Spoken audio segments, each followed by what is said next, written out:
खौफनाक रात की कहानी। मैं और समीर बहुत अच्छे दोस्त हैं। काफ़ी दिनों से समीर मुझे अपने गांव आने के लिए कह रहा था। मुझे गांव में रहना अच्छा लगता था, पर ऑफिस से छुट्टी मिलना मुश्किल होता है। पर इस बार जब समीर ने मुझसे जोर देकर कहा तो मैं मना नहीं कर पाया और ऑफिस से छुट्टी लेकर मैं समीर के गाँव पहुँच गया। समीर का गाँव बहुत पिछड़ा हुआ था। वहाँ अभी तक घरों में बिजली के कनेक्शन नहीं थे। मैं शाम तक समीर के घर पहुंच गया था। खाना खाने के बाद हम दोनों घर की छत पर सोने के लिए चले गए।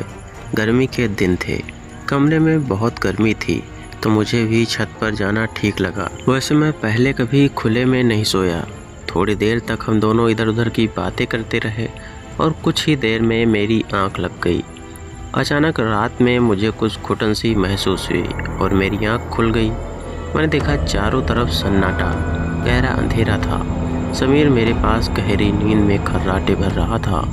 कुछ देर बाद मुझे ऐसा लगा जैसे मेरे सीने पर कोई भारी सी चीज़ रखी है।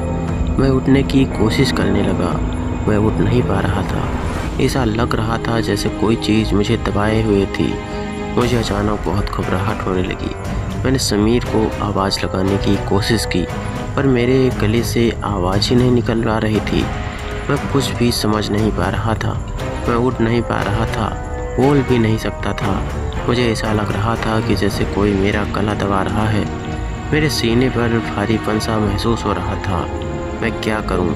मुझे कुछ समझ नहीं आ रहा था। ऐसा लग रहा था कि अब मैं नहीं बच पाऊंगा। मेरी सांसें तेजी से चल रही थी, दिल बहुत तेजी से धड़क रहा था।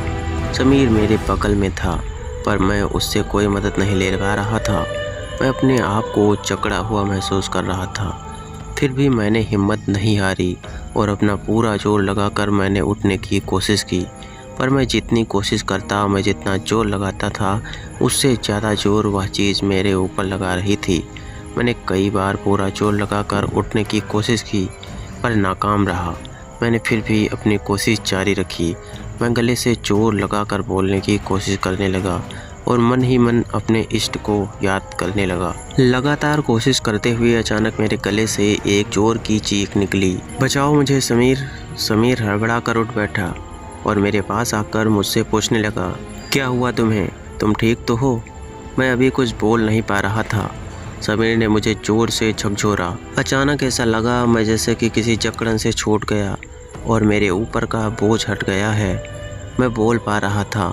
मैंने सारी बात समीर को बताई। समीर सकते में था, पर उसने मेरी बात पर अविश्वास नहीं किया। उसने मुझे बताया कि गांव में ऐसी बहुत सी कहानियां मशहूर हैं, बड़े बुजुर्ग सुनाते थे, जिसमें भूत पिशाच के बारे में पता चलता है। उसने बताया कि मैंने खुद गांव में ऐसे कई किस्से देखे हैं जिसमें भूत पिशाच आम लोगों को तमाम तरीके से अपना शिकार बनाते हैं। हो सकता है तुम्हारे साथ भी कुछ ऐसा ही हुआ हो। वह ऐसी ही कोई चीज़ हो सकती है। उस पूरी रात मुझे नींद नहीं आई थी। हालांकि हम लोग नीचे कमरे में आ गए, पर मैं सो नहीं सका और दूसरे दिन मैं वापस शहर लौट आया।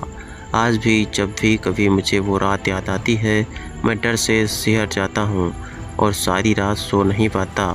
दोस्तों, यह कोई मनगढ़ंत कहानी नहीं है, यह एक सच्ची घटना है। अगर आपके साथ कभी कुछ ऐसी घटना हुई है तो कमेंट में ज़रूर बताएं। चैनल को सब्सक्राइब ज़रूर करें। धन्यवाद।